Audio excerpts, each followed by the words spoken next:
Vuoi assaggiare una birra dove al suo interno scopri la specialità tipica friulana? Lumi Beer, il prodotto ricavato in 20 ettari di terreno coltivato orzodistico, biodiversità, performance ambientale.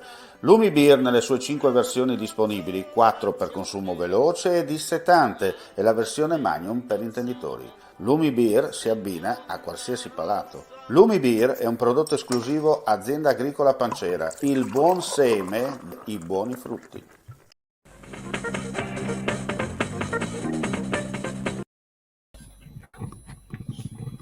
Ben ritrovati gentili amici e amiche alla visione all'ascolto per quanto riguarda questa edizione flash del mattino con l'informazione su friulitv.net.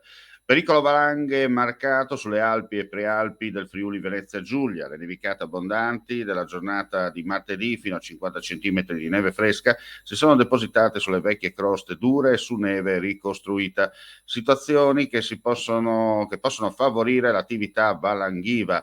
Il pericolo è 3 ovunque, dunque massima attenzione per coloro che amano la montagna, soprattutto le escursioni, chiaramente come si dice in questi casi, usare la testa per il proprio divertimento. E adesso cambiamo completamente argomento, parliamo di PNNR, le novità nelle dichiarazioni dell'assessore Barbara Zilli. Assessore Zilli, insediata la cabina di regia per il PNRR, quali sono gli obiettivi di questo tavolo? Avvicinare il più possibile il piano nazionale al nostro territorio regionale.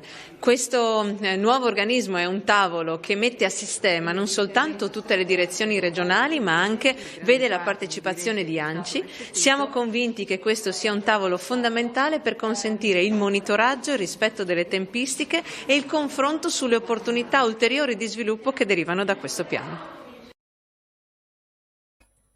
Andiamo a chiudere con questa edizione. Le forze dell'ordine stanno visionando in queste ore le immagini e i filmati relativi alla manifestazione dei No Green Pass e No Vax tenutasi martedì pomeriggio a Trieste per verificare irregolarità e illegittimità. Nella giornata di martedì alcune centinaia di persone hanno raggiunto la centrale Piazza Unità del capoluogo giuliano, area interdetta alle manifestazioni per aderire a una protesta annunciata attraverso i social media. E con questa notizia chiudiamo qui questa edizione flash del mattino. Ulteriori news sul nostro sito friulitv.net. Grazie come sempre per la visione e l'ascolto. Non resta che augurare a tutti voi un buon proseguimento di giornata.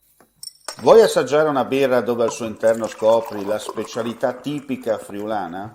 Lumi Beer, il prodotto ricavato in 20 ettari di terreno coltivato orzodistico, biodiversità, performance ambientale. Lumi Beer nelle sue 5 versioni disponibili, 4 per consumo veloce e dissetante e la versione Magnum per intenditori. Lumi Beer si abbina a qualsiasi palato. Lumi Beer è un prodotto esclusivo Azienda Agricola Pancera, il buon seme, i buoni frutti.